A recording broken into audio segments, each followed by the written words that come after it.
नमस्कार दोस्तों, आज हम आपके सामने लेके आए हैं सीआरपीसी के सेक्शन 164। सेक्शन 164 क्या बात करता है? वो बात करता है यदि आपको बयान देना है ना, तो बयान आप स्वैच्छिक तरीके से दिए, वॉलेंटरली दीजिए। यदि आप दबाव में आके देंगे ना, तो नॉट एडमिसिबल। इसी के साथ हम शुरुआत करते हैं सेक्शन 164। आइए देखते हैं क्या बोलता है। ये बोलता है कोई भी स्टेटमेंट या कन्फेशन को लिखित अभिलिखित करने की बात होती है।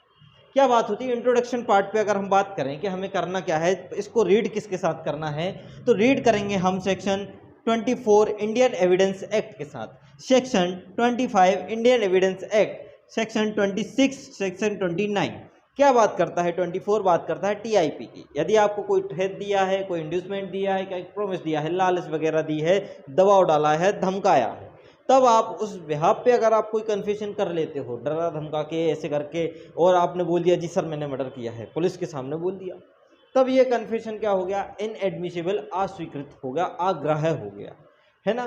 25 जो कि बात ही करता है, क्या बात करता है कि यदि पुलिस के सामने आपने कोई भी बयान दिए तो वो लॉ ही बोलता है कि वो इनएडमिसिबल होंगे, मतलब माना जाता है कि पुलिस ने डराया धमकाया होगा।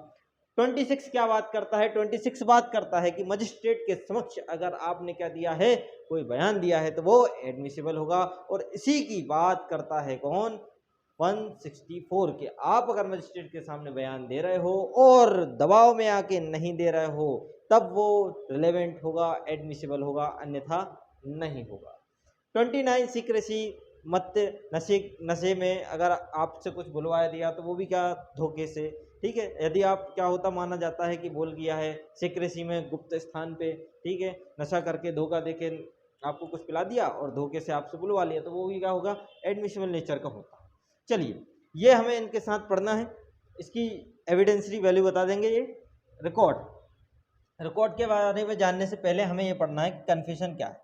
कन्फेशन दो तरीके के हो सकता है, एक एडमिसिबल होता है, एक इनएडमिसिबल। बहुत अच्छे से यहाँ पे देख लिया है।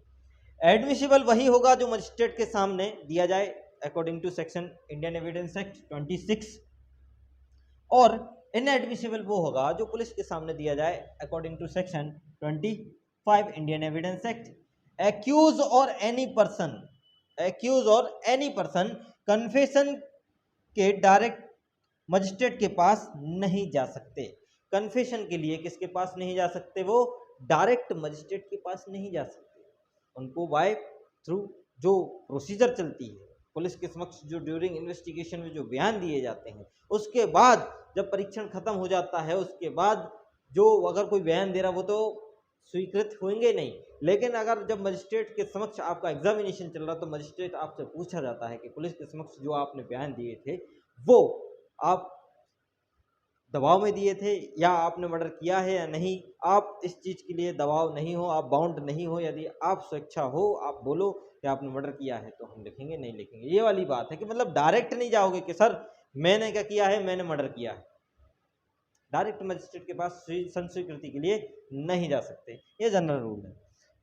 स्वीकृति करने वाले व्यक्ति को समझाना मजिस्ट्रेट की ड्यूटी है। ड्यूटी ऑफ मजिस्ट्रेट की अगर बात करें कि मजिस्ट्रेट की क्या क्या ड्यूटी है, मजिस्ट्रेट की ड्यूटी है कि अगर कोई व्यक्ति या कोई एक्यूज पर्सन क्या है करने आया है कन्फेशन, तो उसको क्या समझाना, देखो बेटा कि आप कन्फेशन करने के लिए क्या नहीं हो, बाउंड नहीं। यदि आप स्वेच्छा रूप से अगर कन्फेशन करना चाहते हो तो कर सकते हो, ये वाली बात समझाना। अगर कन्फेशन कर लिया, एक्यूज पर्सन ने क्या किया, कन्फेशन कर लिया, 164 के 2 में साफ साफ एक्यूज पर्सन का नाम है। एक्यूज पर्सन ने अगर कन्फेशन कर लिया और अगर मजिस्ट्रेट क्या हुआ, सेटिस्फाइड, संतुष्ट हो गया, तब क्या होगा? तब भैया कन्फेशन एडमिसिबल माना जाएगा। लेकिन अगर मजिस्ट्रेट सेटिस्फाइड नहीं हुआ तो कन्फेशन नॉट एडमिसिबल। क्लियर बात लिखी है, क्योंकि उसको देखना है कि आप स्वतंत्र रूप से आपने क्या दिया है, कन्फेशन दिया है, आपने वॉलेंटरली कन्फेशन दिया है या नहीं दिया है। तीसरा जो बात करता है, जो इसमें ड्यूटी है, वो लिखना है, ज्ञापन लिखेगा। जैसे एक फॉर्मेट होगा 281 जो सेक्शन है उसका कंप्लाइंस है यहाँ पे 281 का, कि ज्ञापन होगा। अगर वो रिकॉर्ड करता है तो उस पर सिग्नेचर होंगे मजिस्ट्रेट के, है ना, तो ये वाली बात है। साइन होंगे, ज्ञापन होगा, उसके साइन होंगे। सत्यता की उपधारणा है। किसकी उपधारणा है?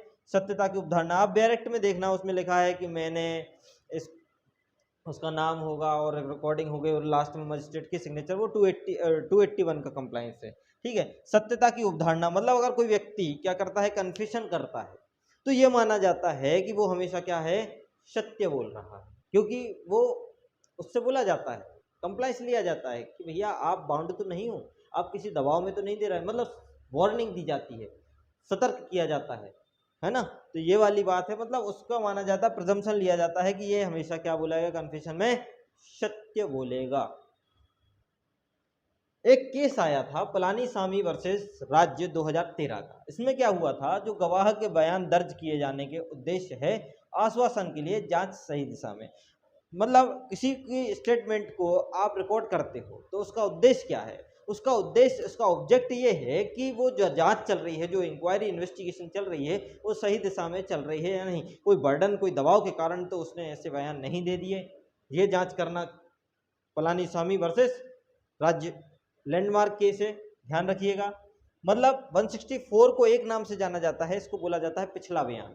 पिछला बयान मतलब जो पुलिस वालों ने नोट किया है उससे क्या करता है, कोरोबरेट करता है, कॉन्ट्राडिक्ट करता है। आइए देख लें, इसकी बात पे बात करते हैं कि कन्फेशन दो तरीके के हो सकते हैं, एक तो कन्फेशनल होते हैं, एक नॉन कन्फेशनल होते हैं। एक गैर बयान होते हैं और एक गवाही बयान होते हैं, और एक गैर गवाही बयान होते हैं।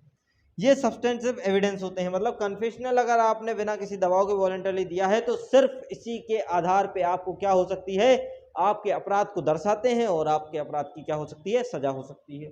लेकिन नॉन कन्फेशनल है तो नॉन सब्सटेंसिव एविडेंस है, सारभूत साक्ष्य नहीं है, और सारभूत साक्ष्य नहीं है तो आपकी चलेगी ट्रायल, इंक्वायरी होगी, तो दो चीजें निकल के आएंगी इंडियन एविडेंस एक्ट की, या तो वो कन्फेशन या तो जो स्टेटमेंट है वो आपको क्या करेंगे, कोरोबरेट करेंगे 157 में, और या तो कॉन्ट्राडिक्ट करेंगे 145 के तहत।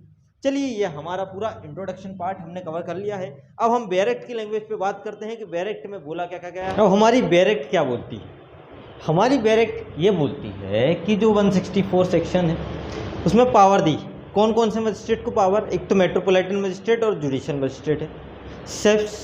जो सेक्शन 3 है, जो रेफरेंस की बात करता है कि अगर अदर क्षेत्र में है तो जुडिशियल मजिस्ट्रेट समझा जाएगा, और अगर मेट्रोपॉलिटन एरिया में है तो मेट्रोपॉलिटन मजिस्ट्रेट समझा जाएगा। सेम यही वाली चीज़ बोल रहा है कि यदि जुडिशियल मजिस्ट्रेट हो या कोई मेट्रोपॉलिटन मजिस्ट्रेट है, उसको अधिकारता हो या ना हो, वो जुरिडिक्शन में आता हो उसकी या नहीं आता है वो मैटर, तब रिकॉर्ड करने की उसको क्या है, अधिकारता तो है। वो स्टेटमेंट कन्फेशन को क्या करेगा, रिकॉर्ड तो करेगा ही करेगा। रिकॉर्ड कब करना है, ड्यूरिंग इन्वेस्टिगेशन में करना है, और ट्रायल और इंक्वायरी के पहले करना है। ट्रायल शुरू होने के पहले क्या करना है, रिकॉर्ड करना है, बाय पुलिस ऑफिसर रिकॉर्ड करता है। तब इलेक्ट्रॉनिक माध्यम से भी उसको क्या किया जा सकता है, रिकॉर्ड किया जा सकता है। बट प्रेजेंस ऑफ एडवोकेट, जो कि बात हम करते हैं कि अभिवक्ता की उपस्थिति में परिप्रश्नों को पूछा जाता है, लेकिन पूरे परिप्रश्नों को पूछना नहीं जाएगा। तो ये 41 का डी बात करता है, जो कि हम वहाँ से पढ़ के आए हैं सीआरपीसी। एट एनी टाइम, किसी भी समय, बिफोर ट्रायल और इंक्वायरी के किसी भी समय पहले आप क्या कर सकते हो, स्टेटमेंट और कन्फेशन को रिकॉर्ड कर सकते हो। और जो रिकॉर्ड करोगे आप वो एक्यूज की लैंग्वेज में और कोर्ट की लैंग्वेज में होगा। ये बात की प्रोसीजर है कि जब कोर्ट के सामने क्या होता है, कन्फेशन होता है, तो वो या तो एक्यूज की लैंग्वेज में रिकॉर्ड होगा या कोर्ट की लैंग्वेज में क्या होगा, रिकॉर्ड होगा। अब जो इसका 2 बात करता है, वो मजिस्ट्रेट क्या देगा, वार्निंग देता है। क्या देता है, एक्यूज पर्सन को, किसको देता है, एक्यूज पर्सन को वार्निंग देता है। He is not bound to confession, भैया आप कन्फेशन करने के लिए बाउंड नहीं हो, सम्यक तत्परता बरतनी चाहिए।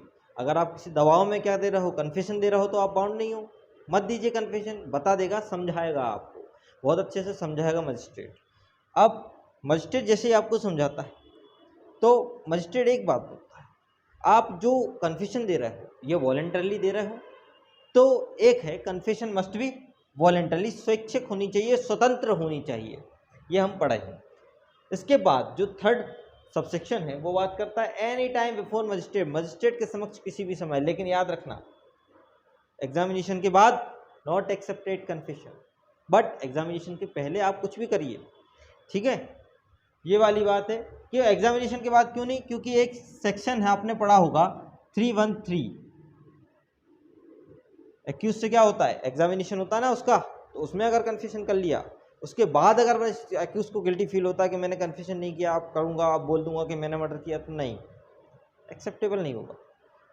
तो any time before magistrate he refuse, magistrate shall not be send to police custody, magistrate police custody में फिर आपको भेजेगी नहीं। मतलब आप अगर रिफ्यूज़ करते हो क्या करने से, कन्फेस करने से, तो मजिस्ट्रेट फिर पुलिस कस्टडी में नहीं भेजेगी, आपको रखेगी जुडिशियल कस्टडी में, जो कि हम कहाँ रखेंगे अभी पढ़ेंगे आगे।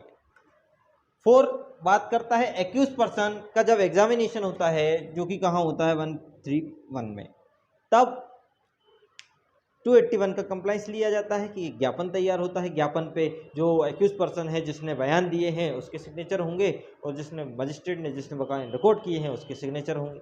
ये वाली बात है। अब ओथ पे बात कर लें कि कन्फेशन ओथ पे होता है, तो कन्फेशन ओथ पे नहीं होता है। क्यों? क्योंकि 281 में प्रूफ हो गया है। और स्टेटमेंट ओथ पे होता है, जी हाँ, स्टेटमेंट तो कोई भी है ओथ पे होता है, जैसे 161 हो गया, 162 जो पढ़ के आए हैं अभी, ठीक है। ये वाली बात हमने बता दी। इसके बाद जो 5 बात करता है, मोस्ट इंपॉर्टेंट है, एक्सेप्शनल केस है कि फीमेल के केस में जो 376, 326 AB है ना, तो ये पूरी सीरीज फीमेल के केस में यदि पुलिस अधिकारी पाया जाता है तो मजिस्ट्रेट उसके क्या करेगा, रिकॉर्ड करेगा। अगर ऐसा अपराध पाया जाता है पुलिस द्वारा नोट किया जाता है तो मजिस्ट्रेट उसके क्या करेगा, रिकॉर्ड करेगा। और कोई डिसेबल पर्सन है, ये वीडियोग्राफिक के माध्यम से भी होता है, टेली जो इंटरप्रेटर होता है और जो स्पेशल एजुकेटर होते हैं, द्विभाषीय होते हैं, जो मजिस्ट्रेट की हेल्प करते हैं रिकॉर्डिंग में, क्या करने में, अभिलिखित कराने में, रिकॉर्ड कराने में हेल्प करते हैं। कौन? Interpreter, special educator. Video film के माध्यम से भी ये फीमेल के केस में क्या होती है, रिकॉर्डिंग हो सकती है। बंद कमरे में क्या होती है, इसकी सुनवाई होती है ना। तो ये वाली बात है, एग्जामिनेशन भी बंद कमरे में होता है। अब डिसेबल पर्सन है, आसक्त और निशक्त पर्सन है, तब क्या कंडीशन है, तब कंडीशन ये है कि इंडियन एविडेंस एक्ट में जो उसका चीफ होता है ना, 137 में चीफ, तो चीफ अगर हो गया तो उसको क्या समझा जाएगा, कथन समझे जाएंगे, और उन कथनों के आधार पे उनको क्या समझा जाएगा, कथन समझा जाएगा, और उन कथनों के आधार पे क्या होगा, आपका कन्फेशन रिकॉर्ड किया जाएगा। ठीक है, आपका कन्फेशन क्या किया जाएगा, माना जाएगा। मतलब विचारण के समय अभिलिखित करने की आवश्यकता के बिना, फिर आपकी अगर ट्रायल चलेगी ना, यहाँ पे अगर ये चीफ अगर मान के चलो चीफ नहीं हुआ, तो जो कथन है और उस कथन को क्या समझा जाएगा, उस कथन को समझा जाएगा चीफ। मतलब statement equal to chief examination, statement equal to chief examination, जो कि 5 बात करता है। और आपको फिर विचारण के दौरान बिना किसी चीफ के सीधी सीधी उस कथन के आधार पे क्या की जाएगी, प्रति परीक्षा क्रॉस एग्जामिनेशन किया जाएगा। मतलब स्टेटमेंट का क्या होगा, फिर सीधा सीधा क्रॉस होगा। ये वाली बात समझ में आई।